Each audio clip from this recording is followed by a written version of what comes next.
Hi, this is Dan Aykroyd. He's progressive. He's beautiful. He's thoughtful. He's intelligent. He's powerful. He's positive. He is Stephen Cuoco on Power 98.5 Satellite Radio. Empowering listeners from the US to the UK. Live on air with Stephen Cuoco. I love my Dan Aykroyd. I love him as well. And he was the original cast member of SNL, right? That's how I first heard of him. Mm-hmm. God, he's still rolling. I love that testimonial. I so appreciate that. And I still remember the day when it was recorded after our conversation. And it brings me joy. And since I'm doing the videos now, it's great to see, my guest reactions of it, because it's like how often, anyone can get something maybe from Ariana Grande or Matthew McConaughey, but there's just something special about Dan Aykroyd and being so iconic. Yeah. I love it. He's a legend. In my book, he's a legend. He is total legend. Thank you to everyone who's tuning in to Live on Air with Stephen Cuoco on Power 98.5 Satellite Radio, where the latest, greatest, and the best in TV, film, fashion, music, reality TV, and more. You're listening to Live on Air with Stephen Cuoco on Power 98.5 Satellite Radio, as well as Biz Talk Radio, Biz TV. Head on over to biztalkradio.com. But we want to have you here first and foremost on power985.com. So remember, Alexa, Apple Music, download the app, and more. We love it. We can't have more than enough, right? We got to have it all, Amir. Yeah. And we got it. The more the merrier. The more the merrier. I've got with us today an extraordinary film director, cinematographer, editor, Amir Jaffer, who is hailing out of San Francisco, California. And I had the esteemed pleasure, Amir, as you know, to view, because I am this year's Brave Maker juror, Brave Maker Film Festival out of San Francisco, California. And we are talking about all great things and more about you, Amir, but also your film that you submitted, which is extraordinary. I don't even know if there was a word for how exceptional this film is. And it's called Not Tonight. And you are the director. I don't know if you want to, you're the director. We've got the writer. Is it Puneet? Puneet Yeah. Is the writer. Then we have Allison Ewing, who played Amy Paxton. We have Tyler McKenna, who played key cast of Mike Bonetti. Mm-hmm. They're phenomenal. They did extremely well together. I wouldn't even think or imagine to try to insult their body of work to say, oh, maybe this one could have played the role of Mike or this one could have been Amy. No, they were absolute perfection together. And just to clarify, Puneet also played the lead character of Amar. Did he? Yeah. Okay, so yes, we have Puneet as Amar Sharma. Yeah. Sharma, yeah.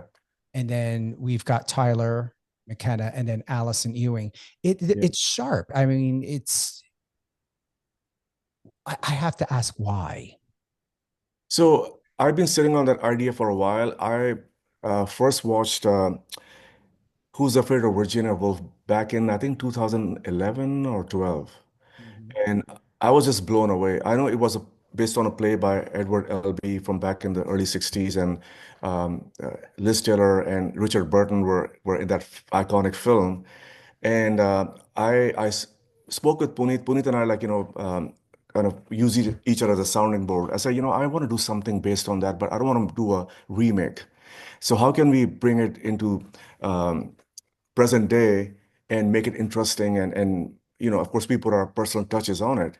So Puneet wrote the script and I read the first draft and I was like, wow, this is going in the right direction, because it's talking about an interracial couple and the challenges that some interracial couples encounter, at one point or the other in their married life.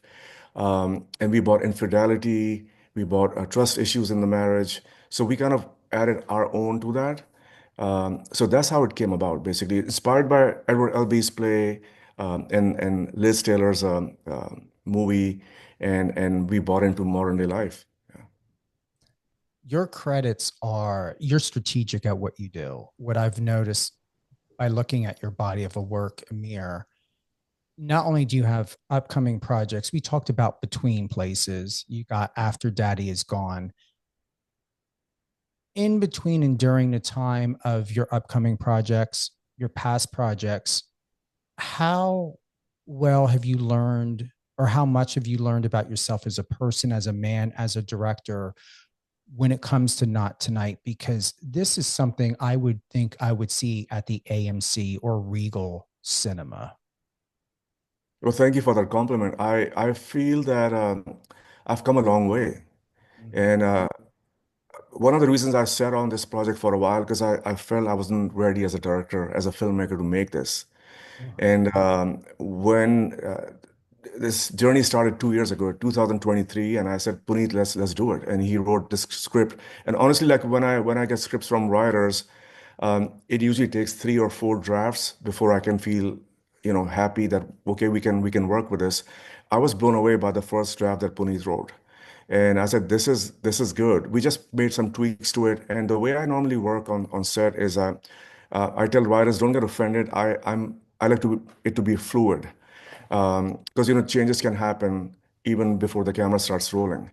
And I kind of, I'm intuitive that way. I can sense actors' energies, and no matter how much you rehearse, but what happens when they arrive on set, sometimes it can be a different energy. So you got to play with that energy. And Allison, and Tyler and Puneet, they all have this perfect chemistry that I had fun making it. Yeah. I hope this comes as a compliment. I'm not going to say it has the vibe of this film. We know what surrounds the controversy of It Ends With Us. It just reminded me a little bit about a different perspective of a story of betrayal and Mhm. internal violence and Mhm. storms, emotional storms that are broadcasted in such a way that it's so tumultuous. You can see it in a person's eyes, you can see it in their body language, but it's not insulting visually to where you're experiencing suicide or blood and gore or murder. It's palpable because Mhm. it's so deep emotionally and impactful that so much of the language was spoken just through body and eye contact and movement that you didn't need a lot of dialogue. Yeah. See, that's one thing I feel that's been part of my journey, because when I started, I didn't go to film school, by the way. So I've been like, learning as I'm growing, and it's been almost 2 decades now since I got into this field. So now I like less dialogues in some of the scenes, and more body language, because I feel like since film is a visual medium, we don't need a lot of dialogues to express a lot of feelings. And that's where I feel like where I'm in my journey right now. Um, as far as what I brought to this project, and I feel like every project that I choose, I like actors do, when you take on a character, you see how much is that character similar to you and what's lacking, then you kind of do your research and bring that in. I feel like as a filmmaker, that's been my approach throughout my career, is that when I take on a project, I say, okay, where do I find myself in these characters as a person, not as a filmmaker? And if I find myself in these characters, then I feel I can connect with the actor on set and help them bring out the best performance. And I know actors are always doubting themselves, they're insecure on set. That sometimes helps with the performance, because if you're that sure about your performance and yourself, eh, sometimes it comes across as rigid. But I feel like when actors are, they arrive on set and they say, okay, hey, filmmaker, Mr. Director, I'm here, and I'm going to be like a putty in your hand, or clay in your hand. Do what you will with me. So I felt I was lucky with that, with Puneet and Allison and Tyler. They came with a certain notion. Okay, this is how we're going to play it. But then in the moment, they kind of opened themselves up to me, and I was able to bring something out of them on the set.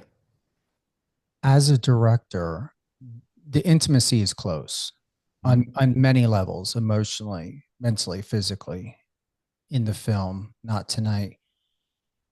how, as a director, as someone who's facilitating a story and a connection, how do you keep a safe space, a place of safety, so that the Mhm. actors know that they have that full expansion and permission of self, and that there's going to be an understanding that boundaries are there and nothing's going to get crossed?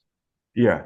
So, that's a very important question. And I feel like, especially in the last decade or so, this has become a focus for all filmmakers, rightly so, because there have been so many awful experiences, um, which I have witnessed. I won't take any names, being on somebody else's set while I was learning. And then we hear these horror stories from, big budget films. Um, Actors are vulnerable. And when you're telling another person, here, I am here, do what you will. They're giving you they're trusting in you as a filmmaker. And then you got to be very careful with that trust.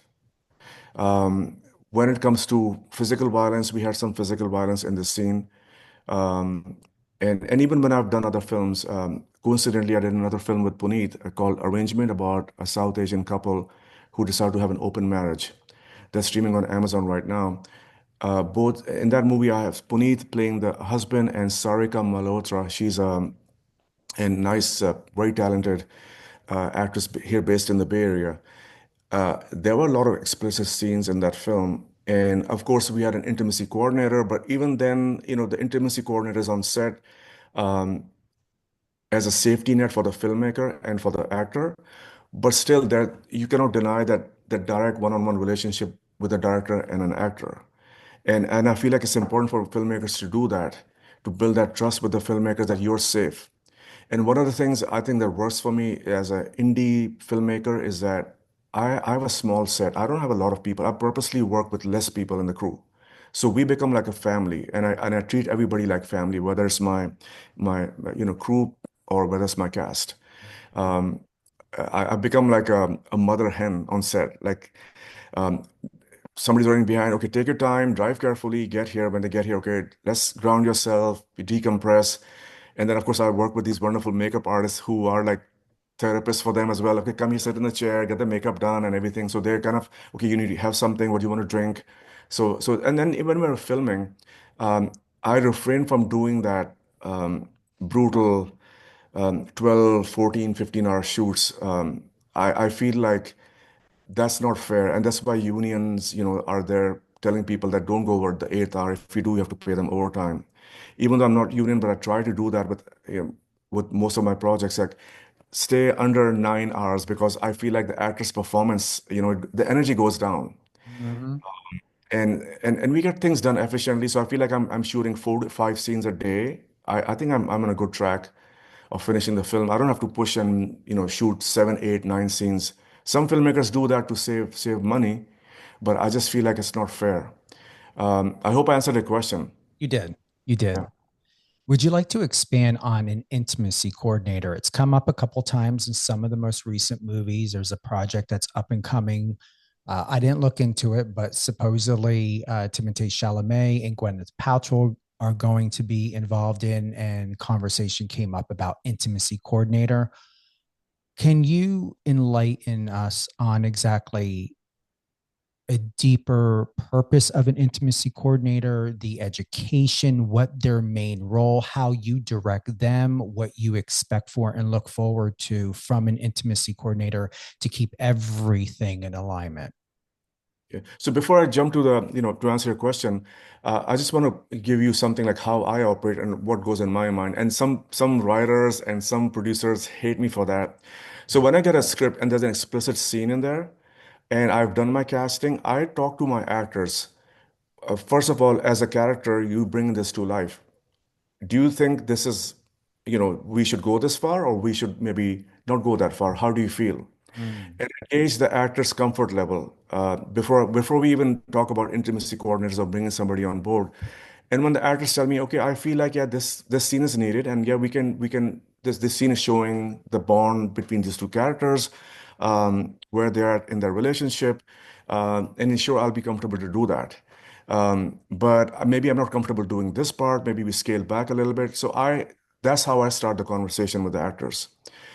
And if you're going all the way, like I did in Arrangement, the short film I just referred to earlier, then yeah, then we have somebody there basically checking in with the actors.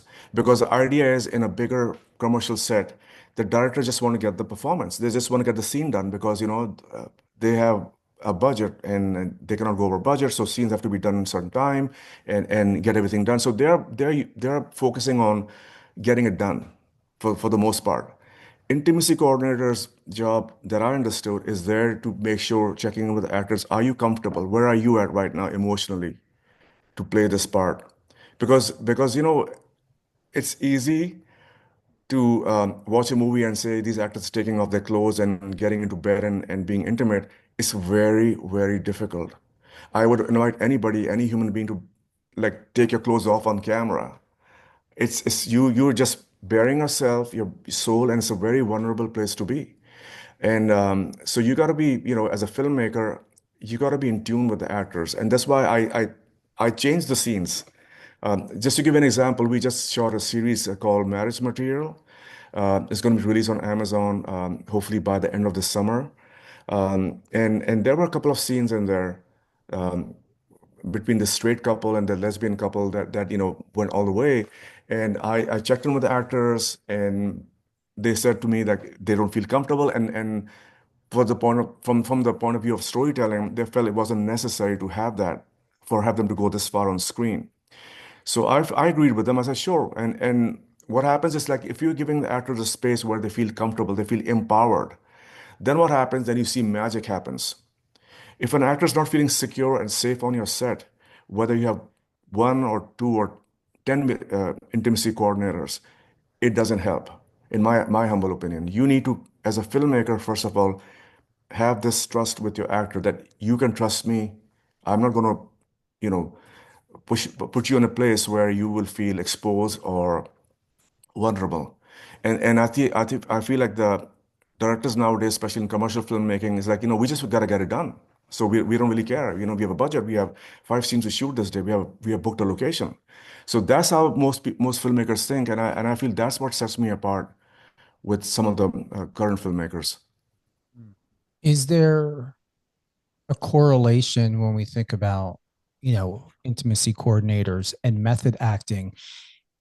Am I hearing this correct that like on the one project you worked on, is it considered method acting when they are going into a scene all the way?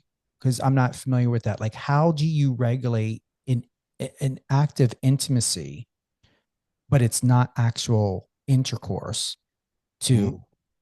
is it at times the actual act? I don't know. Only share if you can expand on it. So again, I'll because that's the only movie that I can reference right now. Arrangement. We went all the way. There was similar sex scenes in that film. So one of the things like the intimacy coordinators they informed us that we have to have a wedge something a protection between the two actors. Of course, they were not naked or nude. They were covered with a sheet, but the idea was that they are having sex. But there are all these layers, technicalities of it um, that have to be kept in mind. As far as the method acting goes, it even before we start shooting a scene, the actors need to check in with each other, and the director has to be there gauging where they're at. Because, like I said, if you don't have that intuition, and you just actors will say yes because they committed to saying they committed to doing this part, right? So yeah, we'll do it. But I can tell right away if they're not comfortable. If they're not comfortable, then I pull them aside and I have a chat with them, like, okay, what's going on here? But I've been fortunate. The actors I work with, they have trusted me. They know that I'm not going to do anything that's going to put them in a place where they'll regret it later, or that I just use them as a prop on set.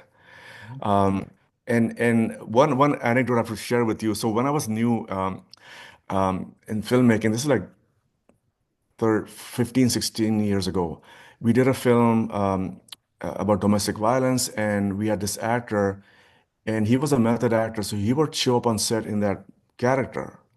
and I would think maybe something's wrong with this guy. Like, are you okay? Like, and then yeah, he would be rude and obnoxious, and we start rolling the camera. He would do his part, and then I learned some of the actors come on set with that mindset. I'm this character. I'm not this actor. It helps them, but it was interesting for me, to wrap my head around it when I was a newbie in this field. I'm sorry, I'm rambling. Did I answer your question? Yeah, no, I like it. That's what's listen, if I were to ask you, so Amir, how is this and this and this done? Well, we do it like this and then we end it like that. How can we have an interview? Yeah. And just for the record, I avoid doing interviews, even though some of my producers have been like, you have to be out there, you have to, say something. And for the most part, there's so much pressure on saying the right thing, appearing a certain way, be this way, that. And I feel like I'm old, and that's one of the things of getting older is like you feel liberated that, this is who I am, take it or leave it kind of thing. I'm not perfect. So why should I pretend in an interview, right? Oh Um, man, the stress that we had put on ourselves when we were younger, Amir. I mean, seriously, I mean, still to this day, are you ever told you don't have to be perfect, Amir? It doesn't have to be perfect. Do you hear that at all? Now what's happening is getting older. I have to remind myself Yes. the that younger Amir inside me that went through the trauma and healed himself over the years, and now he's with me in many ways and tells me, okay, it's okay, let it go. This is who you are. Be comfortable in your skin. Yeah. It's true. And a good friend of mine just a couple days ago said, Steven, it's okay. She took my hand. She's like, you don't have to be perfect. And in my head, Amir, I was taking that literally of thinking, okay, I need to put this here and here. But perfection, doing things perfectly it can be anything. It can be what you write, how you put on. I mean, when there was just something in that moment, I finally received that message that I did not have to be perfect. In my entire life since then, since 3, 4 days ago, that long it had taken, finally was like, wow, I finally just sat within myself and saw what is perfection? What does it mean? And it's not just the act of duty, the act of care, just that. It's even when I'm home by myself and I got to rush, I got to get to bed at this time because just in case if I wake up at 12 or 1 o'clock and have to take a piss, I got this amount of time to go to sleep. Like that's how regimented I was, that I was just so in control and making sure that everything was perfect all the way down to my sleeping habits. And I'm thinking, social media, we see all of these bodybuilders, these influencers, and how they're telling us and showing us their routine. And I just am like, this is a prison. This is a jail. Like, yeah, it's good to have structure. It's healthy to have routine. But I mean, to wake up 3 o'clock in the morning to do an ice plunge and then 3:30, you got to do a run. And then exactly at 4 o'clock, you do a lift. No, that to me is not living. So Yeah. if you like to share, Amir, of where you allow yourself to have those areas and steps of, well, at 4:13 I'm going to drink my protein shake and maybe I'm just not going to think about 4:45. I'm just going to say fuck it and I'm just going to go the rest of the day just whatever. Oh, I ate. I don't even know what time I ate. Oh, I'm taking a shit. I have no idea what time I'm wiping my ass. Oh, I'm Yes. going to a meeting. I think like today with you, I was telling you I'm almost a studio. I was thinking to myself, God, I cannot be late for Amir, but I'm like, I can't be perfect. I can't be perfect. But it doesn't mean I'm saying we need to be late to our meetings. I'm not, I don't Yeah. want people to get that idea. But even holding myself to where I was so structured to be perfect that I had to show up and be the first one to always show up. And then I realized that when people were walking in, I'm Yeah. sitting here or I'm ready to get going. And I watch people walk in, they're having conversations, laughing, hee hee, oh, what you did. And then they're moving around. I'm thinking, what the hell did I get here early for? I'm watching everyone Yeah. live a carefree life, having conversations and laughter. And I'm sitting here structured and Mm. let's go, let's go, let's go. And I'm missing out on the jokes. I'm missing out on the fun. I'm missing out on the laughter. So you're absolutely correct. I also don't like to go into conversations when I'm interviewing about me or talking about me, but that was part of perfection. So now I'm in a place Yeah, I just yeah. caught myself, Stephen, it's about Amir Jaffer. No, Shut we can up. talk about you. I mean, see, I like it. I like the interviews to be a conversation because, I mean, we spoke on the phone Yeah. last week, right, or 10 days ago. Yeah. I know you a little bit, but I still really don't know you. So what happens in interviews, people are there self-promoting. They're selling their product. Oh, my film is coming out. Watch my film. Oh, everybody, I'm a director. Hey, listen to me. I have something important to say. But I feel like sometimes, we have very little time to get to know people who are interested in us. Like I was like, why is Steven interested in interviewing me? I'm like a nobody right now. I'm not a big famous filmmaker, but yeah, I like the format of an interview being a conversation where you tell me a little bit about yourself and I share a little bit about myself. Um, I like that. Well, and well, here's the thing. The day when you're picking up your non-pay to play Emmy and Oscar and Tony Award, all the above. And just so everyone who's tuning in, I've got Amir Jaffer, who is a cinematographer. He's a director. He's also a writer. He directed the incredible film. I got to pull it up here. That's going to be at Brave Maker Film Festival. I'm seeing here it's in consideration, but it got a yes uh, for the film Not Tonight. I think to myself, it doesn't matter whether someone won an award or not. This is why we're here in our industry, why we're doing what we do. You told me something about you in the film Not Tonight. Why mhm. wouldn't I sit down and want to have a conversation? Because I had to answer the internal question, why do I want to watch this? So I would like to, think of, why did you direct it? Because there Well, are like, people out there that do things that don't care. They're doing it just for the money. But most people don't realize that directors, producers, and actors don't get paid like a regular 9 to 5 job. yeah, Their yeah. contracts are not the same every time. They don't live a predictable, structured life. So, yeah, I like to ask the question why, whether you are Steven Spielberg or Amir Jaffer. Um, yeah, like I said to you earlier, I know I don't know what other filmmakers do, what their approach is, but my approach is like finding myself in those projects. Like this is a similar technique that actors do, right? That you pick a project and you say, okay, how much is this character like me and what's lacking? How, then you do your research and bring that in. Same with me as a filmmaker. Like when I get a script, and I've turned down some of the scripts, and I don't think I can do this because I don't see myself in any of these characters as a person. And specifically about Not Tonight, there were some discussions to be had, since we're talking about Not Tonight. There was a scene, we can call it, there's a bit of violence in that scene. You've seen it. I don't want to give it away right now. People can watch it on a streaming platform later this year when it's released. Um, we had to have a conversation. We had to stop the camera. I sent the crew on a 10-minute break while I had a chat. Even though, we had a couple of rehearsals and with Allison, Puneet, and Tyler, and we discussed what the scene is about and how we're going to go about it. And, the actors were in agreement. Okay, fine. We know where we're coming from and why we're doing this. But as it happens all the time, that no matter how much you rehearse, the day of the filming, sometimes nerves kick in. Sometimes, we have our unresolved trauma as people. So you become not just a director, you become a therapist in that moment with the actor. And then I have to be vulnerable with them as well. I have to open up myself, let them know where I'm coming from. And people claim to make, films about domestic violence, highlighting this this issue we have in our societies all over the world, where spouses get abused by husbands for one reason or the other.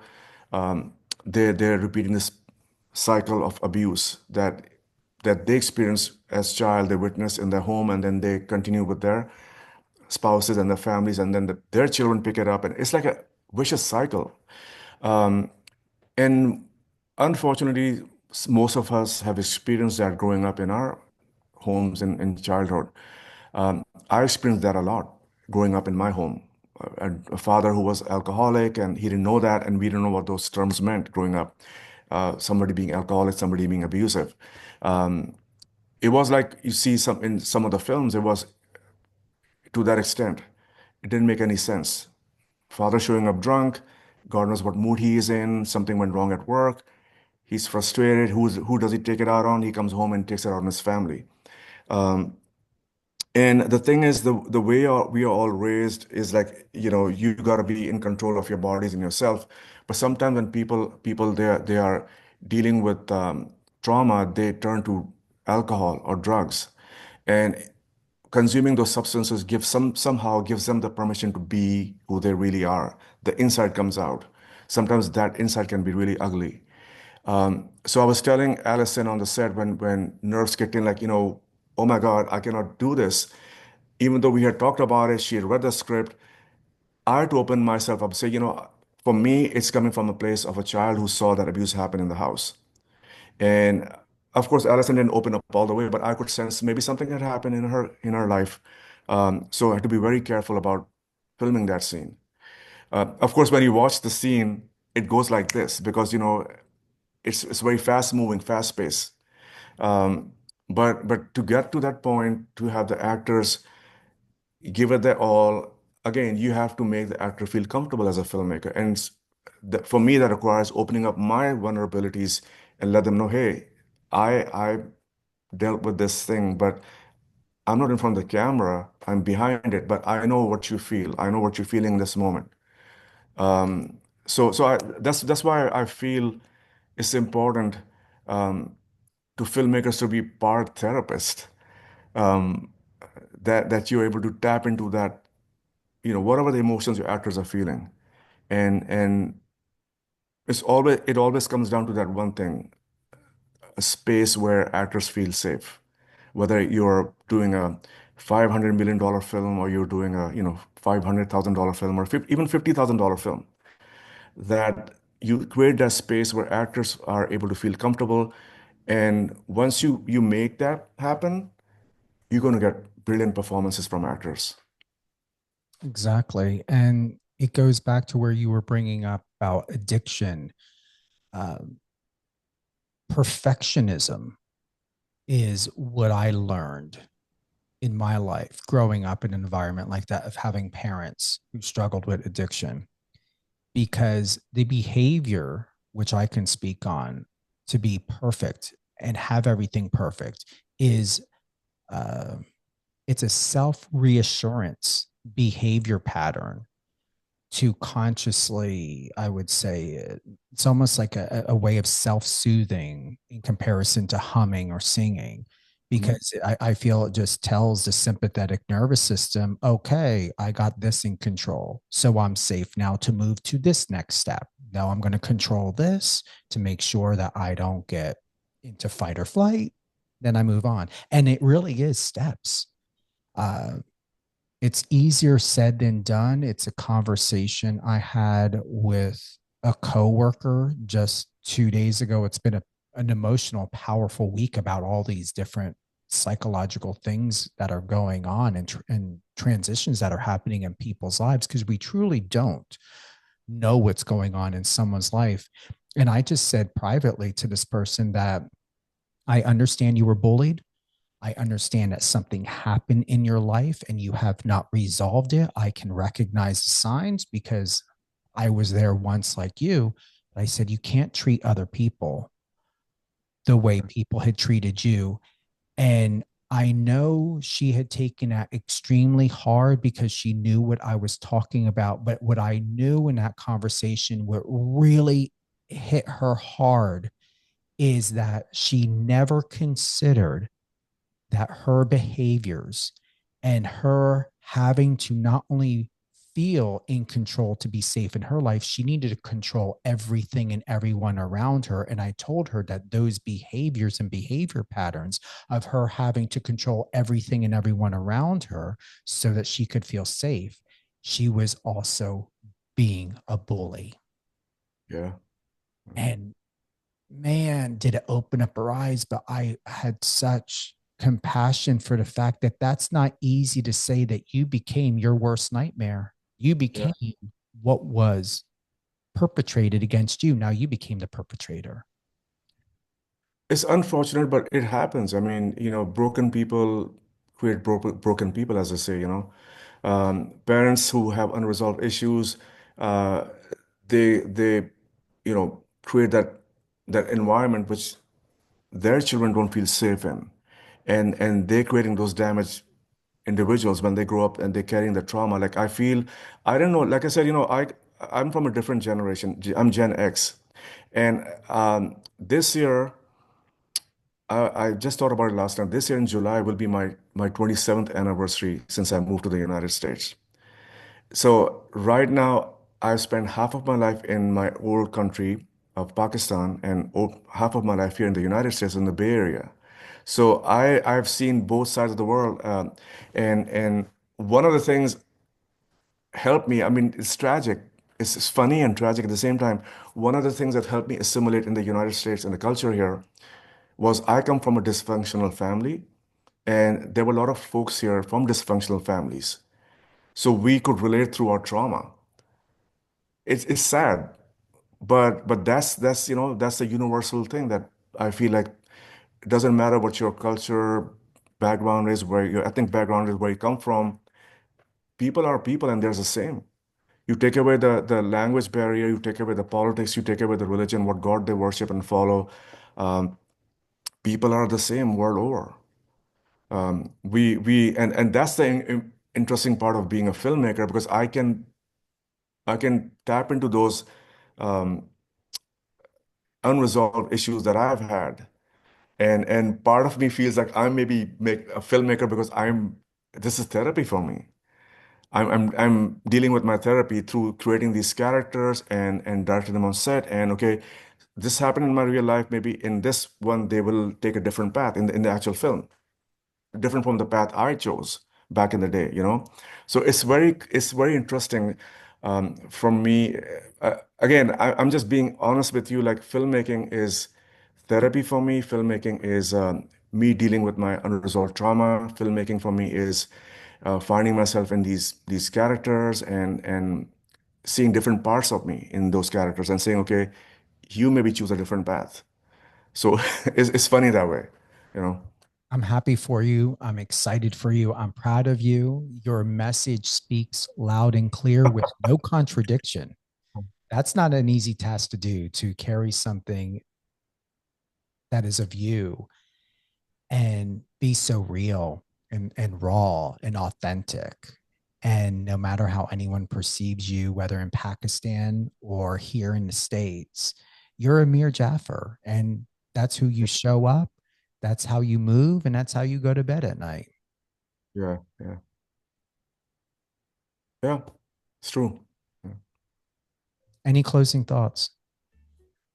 I just want people to feel liberated when they watch my films, and I want them to heal whatever is unhealed or they that needs some attention.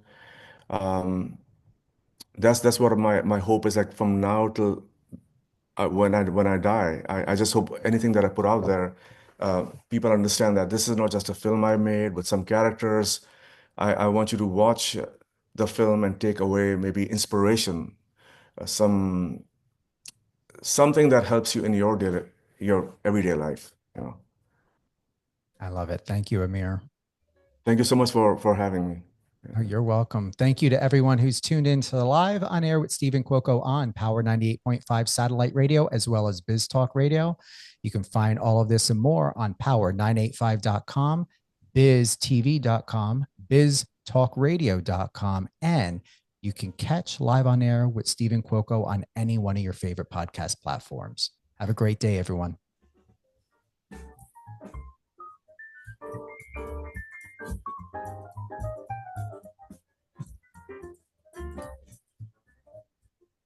I can speak, right? All in one moment.